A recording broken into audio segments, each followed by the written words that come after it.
Hello and welcome to Fearless Authenticity with Jeanne Sparrow. This is my podcast about finding success in the gift of who we truly are. These are meant to be conversations and maybe even some meditations with people who know what that looks like and what it feels like, in the hopes that it can be an inspiration to find ways to use our unique gifts in pursuing our passions, making our dreams come true, and engaging with the world in the way that we were truly created to serve. Now, as I always say, I hope it gets deep because that's where we find the good stuff. But it's also about the fun in life, because if it ain't fun, it ain't worth doing. I plan on laughing today, maybe even crying. You never know. Let's dare to be brave, be free, be you together. Now, my guest today has been on the pod before, and she has been a busy woman since we last chatted. She is an award-winning author, and she is now a two-time recipient of the prestigious Sue Grafton Memorial Award at the Edgars, which are the Oscars of the mystery writing world. She has received multiple nominations since her very first book was published. She's been honored with Crime Read's Best New PI Book and a Library Journal Best Books of the Year. She's an editor at the Chicago Tribune. Her love for our city extends to everything, including where she sets her books, from her award-winning Cass Rain series to her latest book, which is called Hide, and that is out in January of 2023, featuring a new character named Detective Harriet Foster. You gotta love a Harriet.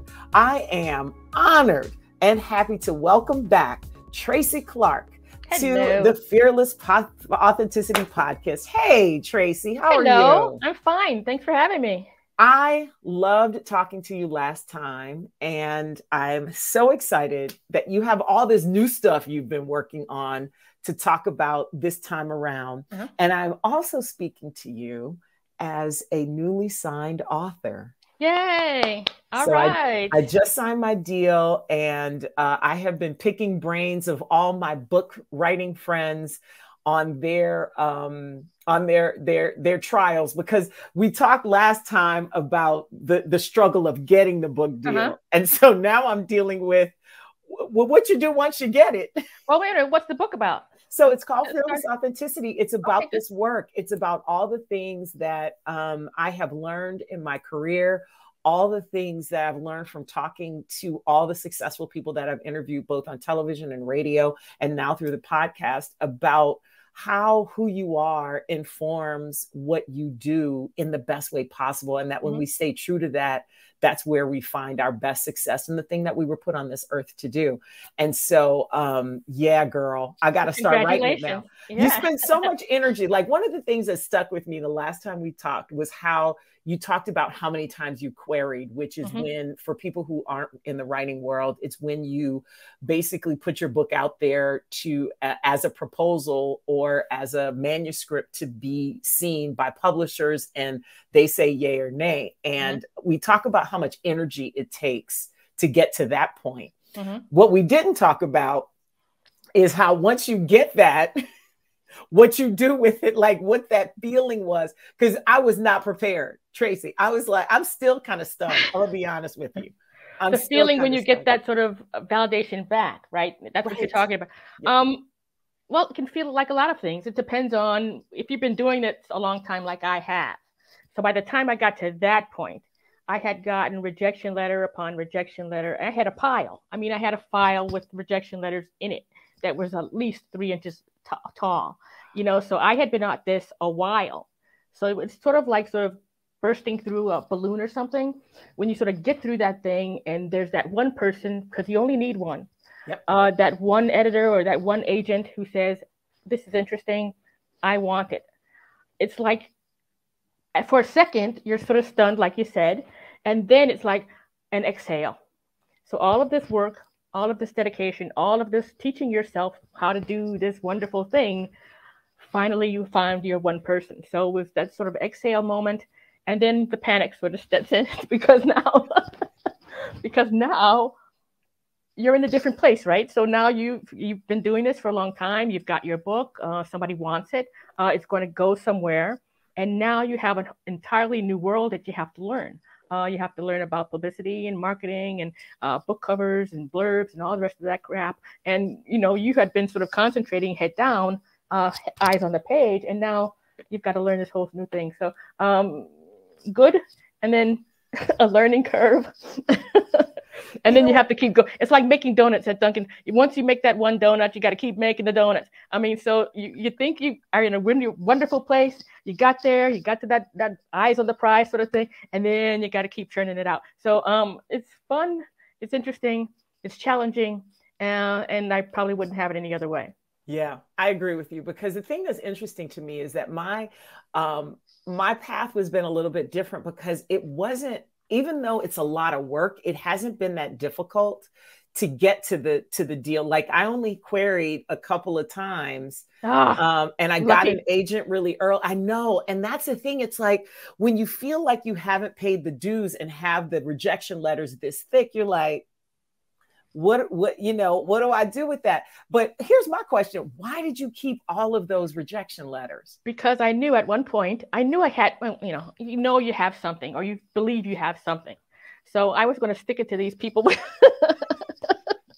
At a certain point, when I got to my eyes on the prize, when I got to that brass ring, these people were going to get it. All right. So I wanted to remember who they were. And I was actually at the Edgars with getting my award and everything. And one of the editors who sort of rejected me was in there, just sitting at their table, all prissy and everything. And, just sort of smiled. I didn't say anything, but, I remembered her name because I had, of course, my rejection letter in my little pile. And, that's just one of the quiet moments. It was quiet victory. It's the petty for me, though, Tracy. Well, you know what? I don't underestimate the power of spite. That really keeps you going. When all those rejection letters were coming in and they were telling me, oh, no, it's not, it doesn't fit this, it doesn't fit that. She's not black enough. She's not this enough. Spite. It's like sort of Game of Thrones at a certain point. They were trying to kill me, and it was my job to sort of survive and to sort of get to the Iron Throne. So that was my motivation. I wanted to make sure that I got to where I needed to go, despite what everybody else was saying, because I knew in my head somewhere that I had a kernel of something, and it was just my job to keep doing it and keep doing it and better until I got where I needed to go. So it's interesting you bring up spite, because I remember, I remember at the beginning of my career, especially, I remember thinking, I feel like I'm successful in spite of who I am, not because of who I am. And that hurt me. It hurt me a lot, because I was just like, I deserve to be loved for who I am and what I bring to the table. I deserve to get things because of who I am, because I do bring these things.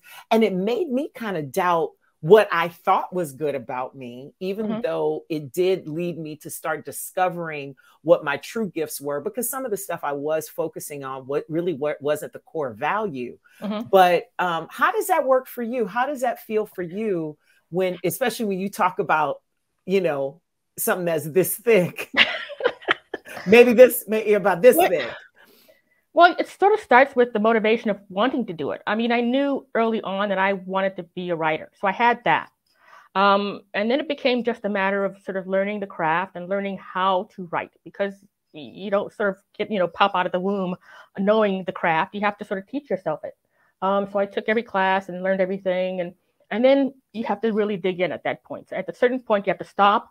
You learned as much as you can possibly learn. And then the rest of it is learning on the job, page by page, sentence by sentence. So I knew I had that foundation. And of course, I'm stubborn as all get out.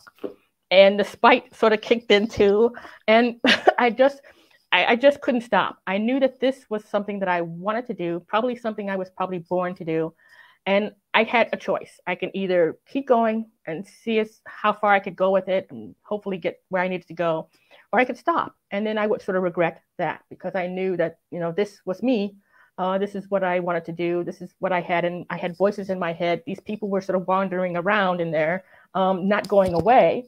So I could either ignore them or try to, or do something with them. And I decided to just sort of, go with nature, do something with the voices, and see how far I could go with it, and hopefully get to that point where those rejection letters I can sort of laugh at. And I've tossed them now. I don't need them. Oh, good. I was going to ask. I'm not hanging on. I was like, have you let that go yet? I've let it go. I've let it go. I don't have a hit list. I'm not looking out for people. And, so it's gone. I've gotten to the point where, I can sort of get some stuff done.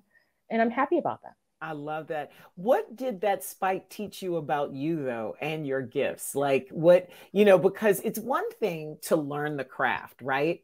But it's another thing to know what's inside of you and to know, though, not only the characters that live in your head, but this talent, this gift that you have. Because I think a lot of times people get confused, especially in the arts. And I see this a lot and saw it a lot, especially when I first started in radio.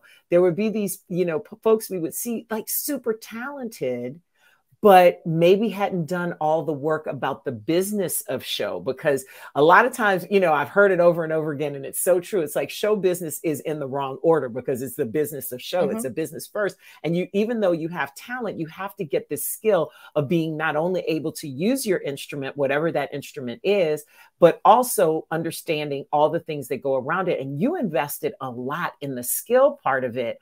What did that and the spite that happened with along the way teach you about what your gift really was, your talent really was? Well, I think it teaches all writers that you sort of have to sort of put the work in first. You might have all the talent in the world, or believe you do, but this is a craft, and you have to learn the elements of it.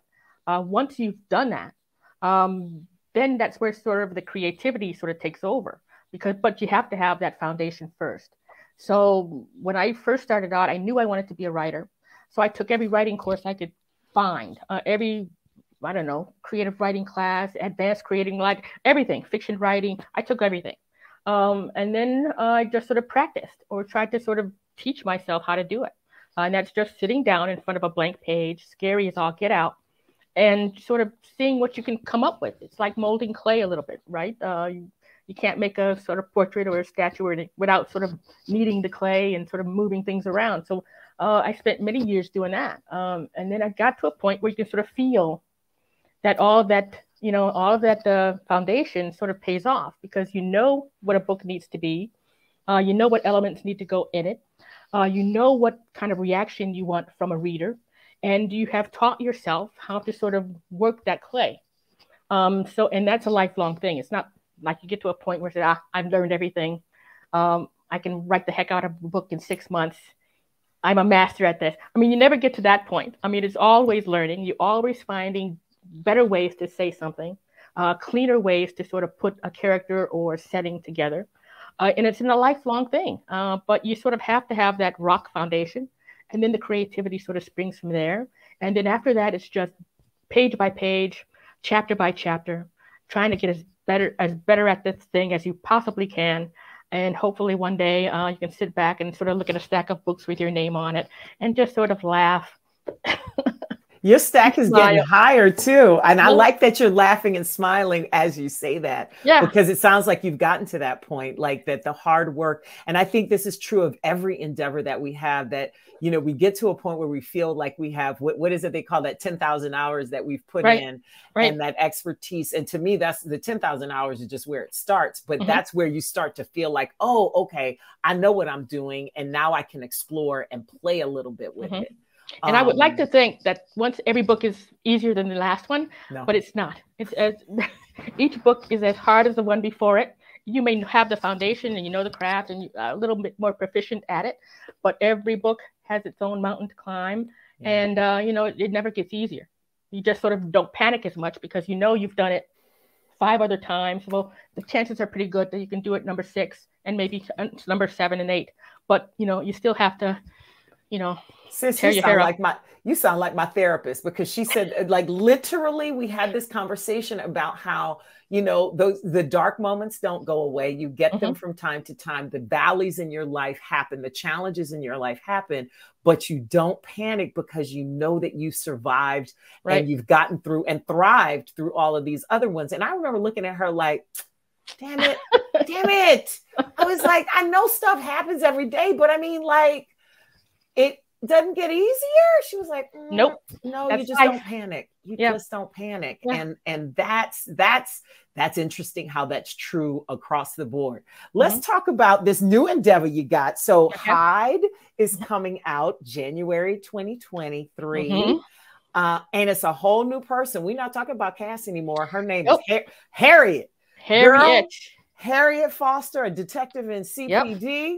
Mm-hmm. Tell us about, before you tell us about the story, tell us about Harriet and your relationship with her. What was it like for you? Well, I'll save that question for later. Tell us about Harriet. Well, Harriet is a homicide detective for CPD, Chicago Police Department. And when we meet her in the first chapter of Hyde, she is at a low point. She has had something happen to her and sort of discombobulated her entire life. And she has to make a decision whether she goes this way or that. And it's not an easy one. I'm not going to give it away, but she's at a low point and she's got some major stuff on her shoulders that she's got to work through. She's 43. She's African American, divorced. She is coming off some trauma and she is sort of walking into a new gig. She's at a new station, a new team, and there is a serial killer out there preying on the streets of Chicago. And this is her first case. She's back from a couple of months of leave, and this is her first case. New house, new team, trauma on her shoulders. She's got a lot to give her a serial killer. You know what? Tracy? I love mess. I give characters as messy as I can make them. I love it. I give them as many layers as I can give them, trauma to deal with, people are on their backs, they've got all of this stuff, and then we figure out who they are, right? You give them all of this crap, they've got the weight of the world on them, serial killer hunting the streets, she's got to stop that, she's got to learn this new team, she's got somebody in her team that hates her right off the bat, and now she's got to deal with that and everything else. And that's the point, that's the jumping off point, where we find out what she's made of, and I love that. I love characters with messy backgrounds. I love them with flaws. I sort of pile it on. That's my job, to make it as difficult for them as I can possibly make it. And then we find out who they are. But sis, that's true in real life too. Yep. Like, let's keep it 100% real. See how far you can steep the tea. The further you can make it. How do they deal with that? Do they go left or right? Do they crumble? Do they sort of survive? That's the interesting thing for me. I sort of have this thing for characters. Some people prefer plot. I am a character-driven kind of a person. And I want to find out how these people survive, how they get by on what they've been given, how they thrive or don't. It's interesting for me to sort of see how they wrestle with mess. And sort of that's it for me. And I have to drop a body somewhere. And in fact, Hyde, I dropped maybe 2 or 3, just because that's the genre I'm working in. But I'm really worried about how Harriet is going to get through this. How is she going to get to 6 months from now, 6 years from now, her entire life after this point? So that's my sort of thing. How much of yourself do you find or put into your characters when they are being born? Because it does feel like they are being born. If I'm hearing you correctly in the way that you engage with your characters. Well, with Harriet, I'm still not there yet. I don't think. I think I was in the second half of book 2 until I said, there she is. But I have already handed in book 1. So that was gone. So I put as much of her in book 1 as I had at the time. And I learned who she was the second half of book 2. And that doesn't come out until January 2024. So we'll have to find out later. But they sort of present themselves as voices. When I sort of started the cast books, I had her voice at age 12. I have been listening to her since I was 12 years old and knew I wanted to be a writer. And so she was with me for all those decades, all those rejections, all those querying, all of that mess. Harriet was a little difficult to sort of find because she's a little older than Cass was. She's got an entire life behind her. Cass didn't have so much. She had never been married, no kids, no nothing. Harriet's got a past. She's got this background. She's got this trauma. She's got all of this backstory. And I had to learn how that affected her and how that sort of animates who she is and how she approaches all of these challenges that she's got, even a serial killer. I mean, you would think she just couldn't do it. I mean, come on, I've got all this stuff to worry about. I cannot do a serial killer. I just can't. I mean, time out, but tapping out. But she's got all of that going. So it was interesting to sort of figure out how she does it, how she keeps carrying on. And I sort of gave her a few idiosyncrasies and little kinks and a little coping mechanisms. And I learned a little bit more about her in book 2, and hopefully book 3 and 4 or whatever. I will learn more about her still, but it's a sort of an ongoing thing. It's just like people. As they sort of reveal themselves to us, we learn a little bit more about them, and we put them in this situation, and we learn a little bit more. And it's just like, real people, book people are the same. You just have to sort of build it in your head and hope you get it right.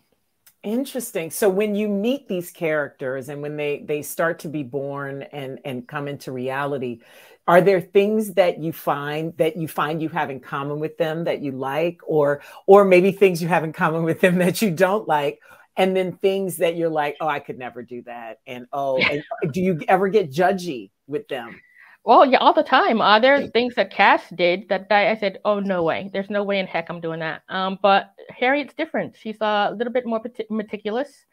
She's a little bit slower, a little bit more cerebral. And so she's a little bit harder to sort of get a handle on because she's keeping everything sort of close to the vest. But that's what the voices say. And then we learn as writers more about them as they act. So I sort of have like 3 H's that I sort of keep with: head, heart, and hands. So you want to know what your character is thinking, what they're feeling, and what they're doing. And if you have all those 3 elements and you sort of work at it and put them in situations where they might have to stretch 1 or 3 or all of those things, that's where you sort of get the good stuff. You dig a little deeper and find out where they are emotionally and what they're thinking about and how they face whatever. So the voice is new. I wasn't sure I liked her so much to begin with because, she was so solitary.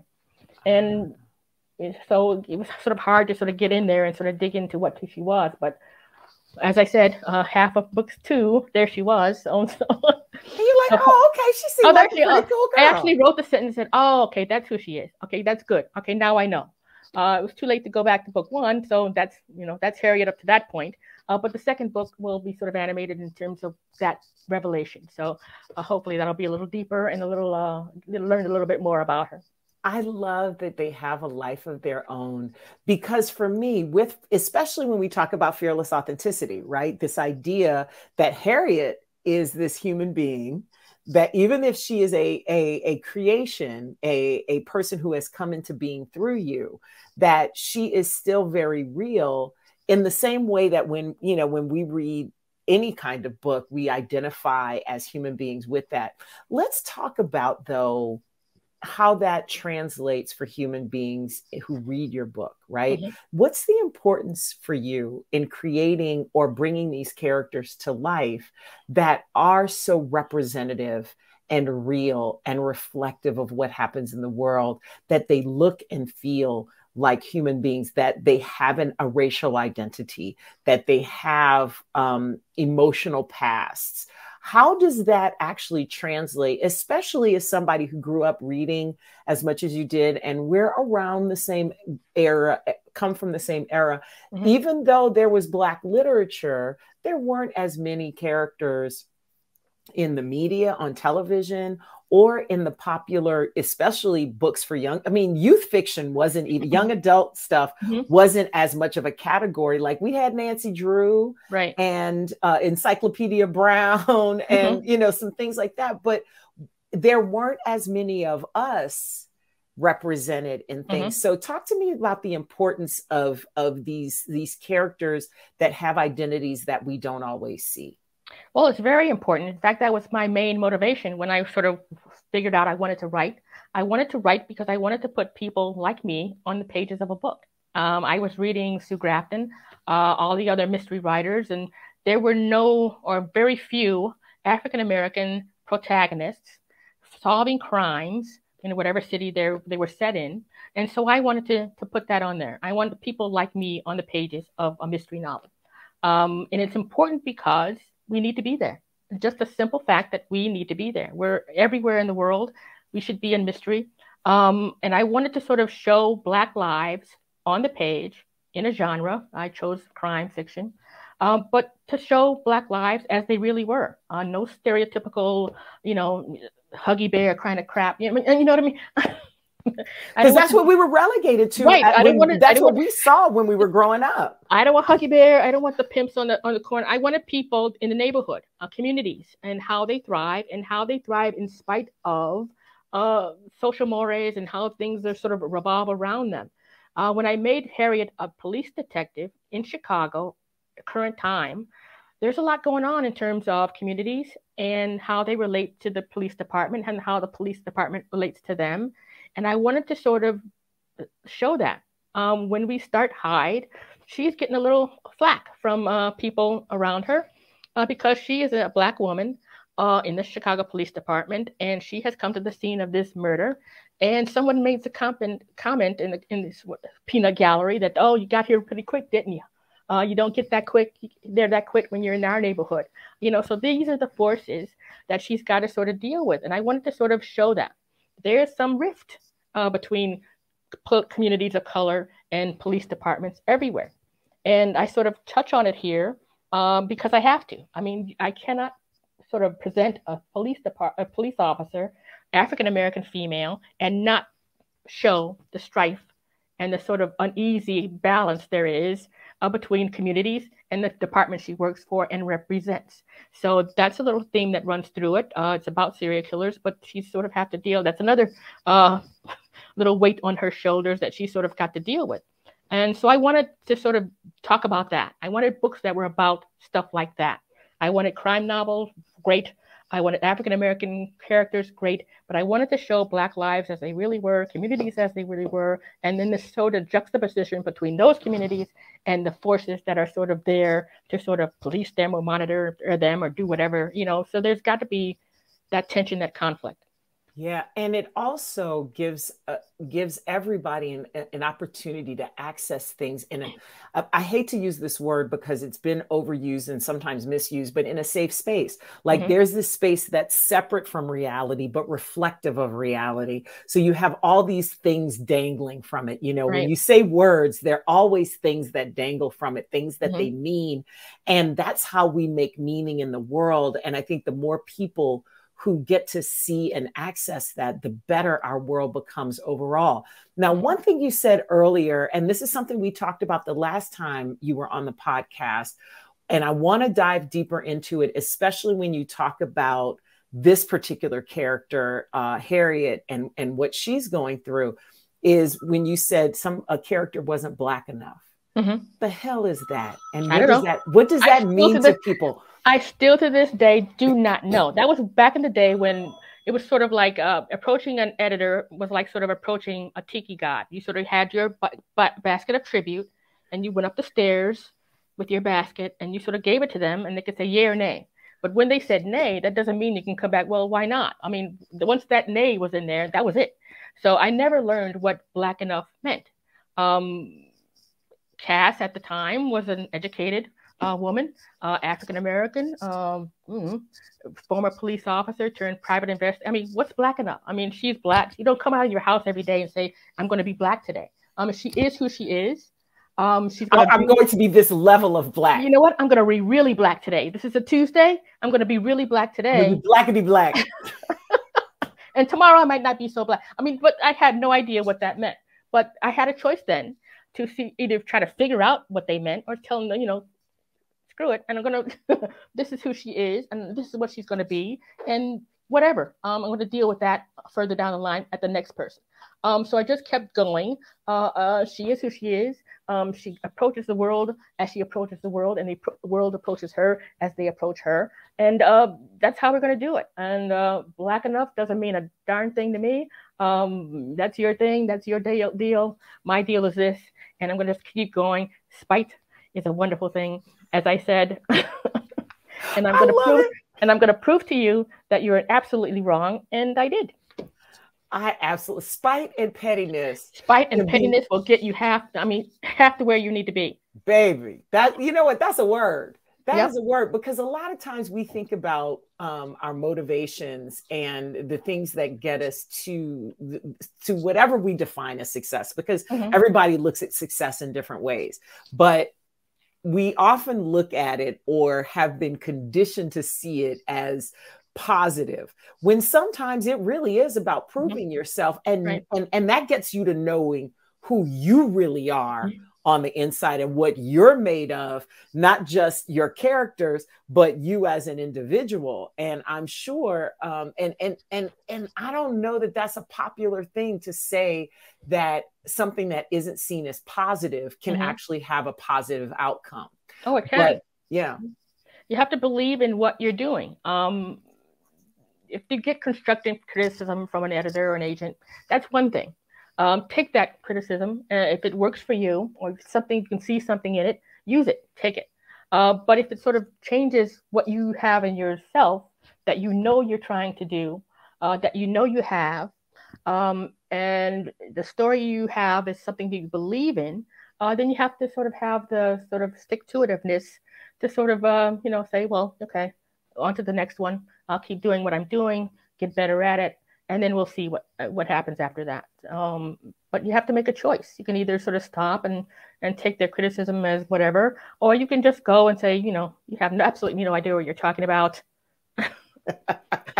What are you talking? Black enough? I mean, you have to just go. I mean, I just have to do it. That's discernment. And that's being able to like really take it in and go, okay, this is something I can use that's going to move me forward, or this is something that I'm not going to use, and that spite and pettiness about it is still going to move me forward. I love that. Like, sis, I'm like, I'm going to get a t-shirt. This just says spiteful. I mean, just put it. Listen, because you know what? Because the thing is that I do tend toward the Pollyanna, right? But there, and I have had challenges dealing with the anger that comes with stuff, right? Because sometimes people are all the way off, all the way off, and you have to reconcile where you sit with that. And I often have had trouble rejecting other people's criticism that I know is off base, because it doesn't fit in with my other image of myself, right? And with the positivity that I like to live in and that I'm most comfortable with. But it's about having that light side and that dark side, and being able to go back and forth between them. And that's been a struggle of mine in my middle age, because middle age is really when that spite and that pettiness kicks in. They don't warn you about that. That is so true. You get to a certain age when you say, I don't give a crap what the world says. I'm too old for this. I have my BS meter is like on 0. I mean, you just sort of get to a point where that's it. I'm done with that. And you have to sort of have this sort of internal fire that sort of stays bright all the time. And whether people sort of come at you with hoses trying to put that fire out, I mean, it doesn't work, because you have to center. You know what you're about at that point. You know what you have, or you think you have, in terms of the books that you're writing, and you just have to keep on going. I mean, that's just it. There's no secret formula to it. You just have to keep on going, keep on rolling. Maybe that's what hot flashes really are. It's that internal fire that nobody can put out. All right. I want to talk about another character that you have that is in all of your books. And it sounds like Harriet's series are going to be no different. Let's talk about Chicago as a character, the importance of this city's character and its authenticity and its realness, because Chicago has shaped some pretty amazing stuff in this world that we don't often get credit for. We often have this second city complex sometimes, but I want to talk about place as a determinant of who we are, how we express ourselves. And so since you use Chicago almost as a character in your books, I don't know, would you consider that? Am I putting words in? No, I would absolutely consider that. It is like a character in each one of the books, because Harriet would be different if she were somewhere different. But she's here. Chicago has a reputation for being sort of scrappy and gritty and corrupt. And you've got a lot of things going on. We've got crime and segregated neighborhoods. Even today, this is 2022, and neighborhoods have reputations for being places where some people are not welcome. Even today. So all of that is sort of that churning cauldron brew that sort of underpins each one of the stories. She is here. She's gritty. Steel mills, viaducts, graffiti on the thing. I mean, this is a really dirty, down and gritty sort of a town. And that sort of feeds off her. She feeds off it. And I sort of love exploring just how dirty it can get and how dirty it is, and finding spots to sort of put in the books that are off the mag mile. They're not blitzed up and shined up. These are the really, the stinky, the rat-infested alleys. I mean, all of that crap is in these books, and I love it. I find a different spot each time that maybe nobody would know about, and sort of explore it and make you smell it and see it and hear it. And I think it sort of adds to the stories. And what about exploring the dark side? I touched on it a bit from my perspective, but you really do and are drawn to these dark stories, these dark places, and getting it through it. But yet your colleagues, I've seen, different reviews of your work and things, and your colleagues call your voice daring and hopeful. So what is what's that balance about? Where's that hopefulness in the dark? How does that manifest itself through your characters, through your writing, through you as an individual? Well, I sort of try to balance it between character and setting, because neighborhoods, just talking about neighborhoods of color, have a reputation, don't they? People don't want to go there. We don't know those people. They do things differently in Bronzeville as they would in Wicker Park or wherever. But I think I sort of try to dig and sort of reveal through that setting that there are good people everywhere. That just because it's here and not there doesn't mean that you're not going to find the same kind of people in both places. That we're not all gangbangers and criminals. We don't sell drugs, all of us. We don't have guns under every mat. I mean, it's just the impression that we get, the stereotype that we have of communities. Especially now. Right. So I sort of balance it. So this is where she is. This is where the case takes her. But these are the people who live there. And they're regular people, grandmothers, kids, all striving for the same things that everybody else is striving for. That just because it's here doesn't mean that you're going to find something that's alien or inhuman or not human enough. And so I want to do that every single time.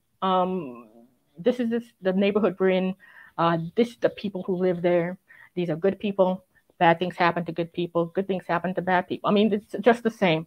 So I make it a point to do that. And I sort of keep it up every book. It's kind of gritty. It's kind of dirty. It's often violent, not always pretty. But it is hopeful because people are hopeful. We're human beings. We always hope that things will get better. And book people are no different. You have to go somewhere. You can either go up or you can rise or you can fall. And I sort of kind of prefer the rise and sort of want to show that. Yeah, it's the flower that grows through that crack in the side. Exactly. Even if it's a weed, it's still a flower. It's still moving. It's still growing. So tell me how you're feeling after you've won earlier this year, this spring, you accepted your second Sue Grafton Award. Mm-hmm. How you feeling about that and these accomplishments as they start flowing through? I feel pretty good. I mean, I didn't expect the second one because, you won the first one. That's the cherry on the cake. I mean, you can't get any higher than that.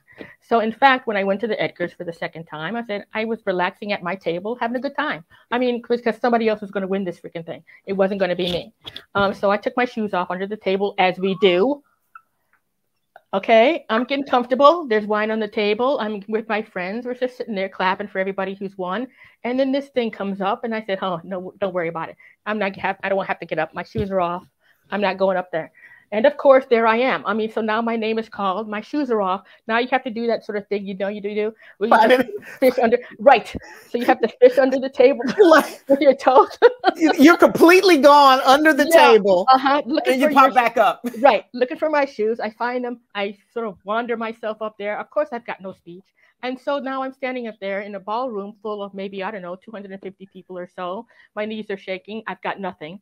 And I have, to this day, have absolutely no memory of what I said. Somebody afterwards said, oh, that was a wonderful speech. Wonderful. You better tape it because I have no idea what I said. So it was wonderful. It was still shocking today. I can't believe that I've got 2 under my belt. After so many years of head down, learning craft, moving things this way and that, tearing up paper, throwing it away, starting again, querying, getting rejected, querying, getting rejected. It's a wonderful thing to sort of have in there. I did this, I accomplished it, but then the next project comes and you're off and running again. So each book, you have to go through the same thing again, but it's wonderful to sort of have that validation.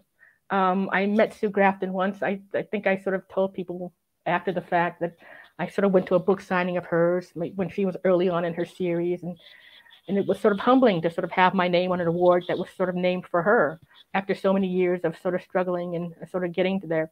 But yeah, you can't sort of rest there though, can you? I mean, you've got those wonderful awards. It was wonderful at the time. They're still wonderful. I look at the boxes on my writing desk. I sort of had a special box for them with the little velvet thing inside. I mean, really, it's like it's an Oscar or something. I mean, so they're there. I can see them. And when things get tough, and they often do, I just sort of look over at the box and say, well, if you did it that time, you can sort of do it for this time too. And that sort of gets me through. But writers are weird. I mean, there's no point where you can say, oh, I've got this. I can just sort of spit this book out in 3 months and then it'll be wonderful. You have to go through each trial and tribulation every single time. Every book is a challenge. Every book is a mountain you have to climb, like I said. And you just have to do it page by page, sentence by sentence, character by character, and hope you get better at it. Anything, I always ask, the same 2 questions when I end this, and I think I know what you're proud of in this moment, and I'm happy for you in that. What else are you trying to accomplish next, Tracy Clark? Well, I'm just trying to get Harriet on this page in a really pristine, clear way. I think I'm getting there. Second book, I think, will sort of pinpoint her to her fairly well. But I find her an interesting character. And it's the sort of thing that I sort of like to do with all characters, is to find where they live. Not where they live, but where they live internally. Who are they? I mean, what do they want? What do they need? What can't they get that they need? And I'm sort of getting to that point where I'm learning Harriet's needs and desires. And I hope that she sort of finds her way through this quagmire that she's currently in. But I don't learn that until I get to the next thing. But that's what I'm working on right now. Book 2 is due to my publisher on New Year's Eve, which is a cruel, cruel joke. I mean, really.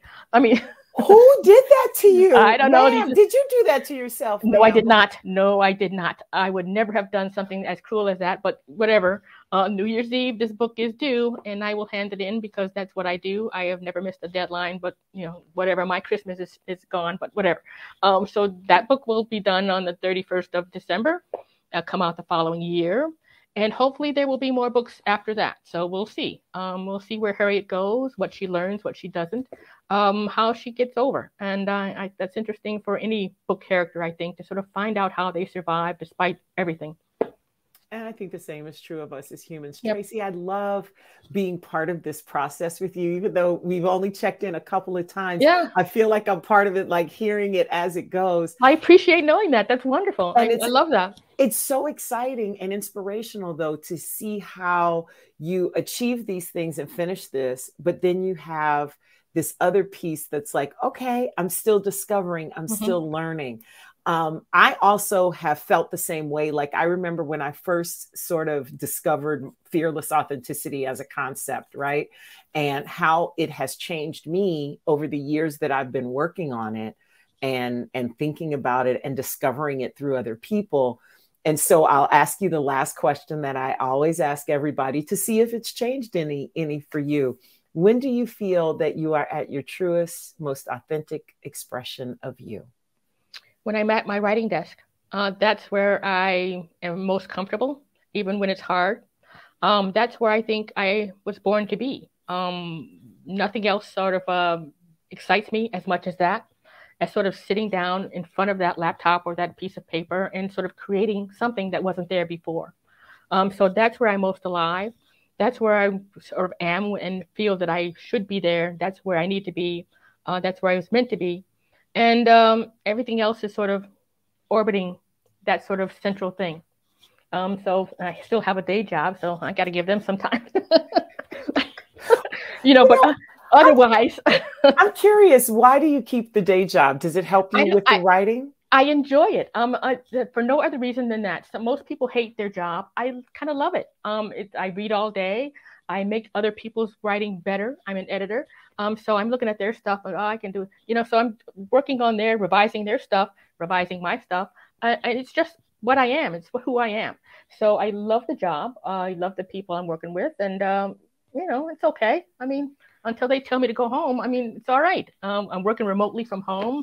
I'm sitting in my sweatpants in my den with my laptop up. I mean, got a coffee. I mean, it can't get better than that.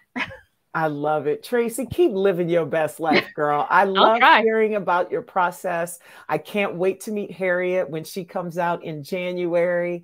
And all the best to you, my love. Thank you so much for being. Jeanne. I think you're just going to be a regular seasonal guest on the podcast, because every time we talk, there's a new layer of stuff that comes out. So thank you. I am absolutely fine with that. Amazing. Take good care of yourself. You too. Bye-bye. I always love my conversations with Tracy. So excited about your new book. Here is something that really stood out for me today. Don't underestimate the power of spite. There is power in petty. But the idea that when we are rejected, sometimes it can take something away with us, or from us, but instead use it to fuel us, become motivation, because it's in defiance of this idea that we don't fit or that we don't belong someplace.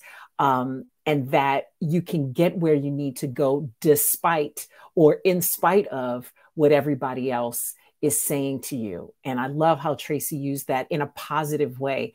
And that behind it was this choice to either keep going or stopping, and recognizing that it is a choice. Because a lot of times we think other things are stopping us, but really it comes down to our choice that could end in regret if we stop, but we really knew that was something that was for us and believed it.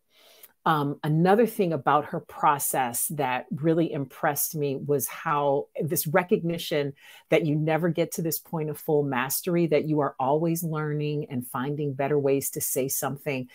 Because I think we've been taught by the way we're educated that we do get to a point where we know it all. And that's just not possible. There's always something new. And even though anything you do, like for her, it's a book, everything you do could end up being a mountain to climb. Every challenge that you have, that you don't panic when you face it, because you know you've been able to do it before. It's like that saying, what is it? I have survived 100% of the things that were sent to destroy me. It gives you a certain amount of confidence that even if you are afraid, you know you can still do it. And I also love how she thinks about her characters. And I think it's a good way for us to think about ourselves and our own lives. Head, heart, and hand. How she wants to know what her characters are thinking, feeling, and doing. And that she loves the mess that they are in or get into or create. And all of these things that they deal with, because it's how we figure out, and how her characters figure out who they are, how far they will go, how do they deal with it. She calls it steeping the tea. How strong is it going to get, and how much heat can you take? Those are the questions we ask ourselves. And it's interesting to explore it from a literary standpoint. So thank you, Tracy, for coming on with me today. Congratulations again on your second Sue Grafton Award and your latest novel, Hide, which is coming out in January of 2023. I love that you wanted to share all that with me and were my guest today. And I also appreciate you, my Fearless Authenticity listeners. I appreciate your attention and your support. I could not and would not do this without you. or my amazing production team. So thank you to you guys. I also hope that you will like, rate, review, download, and subscribe, as well as share this episode wherever you get your podcasts, including on YouTube. Please join my community online. Follow me on social at JM Sparrow. Drop me your comments, your questions, your thoughts, and suggestions. I welcome them all. This has been Fearless Authenticity with Jeanne Sparrow. I will see you again soon.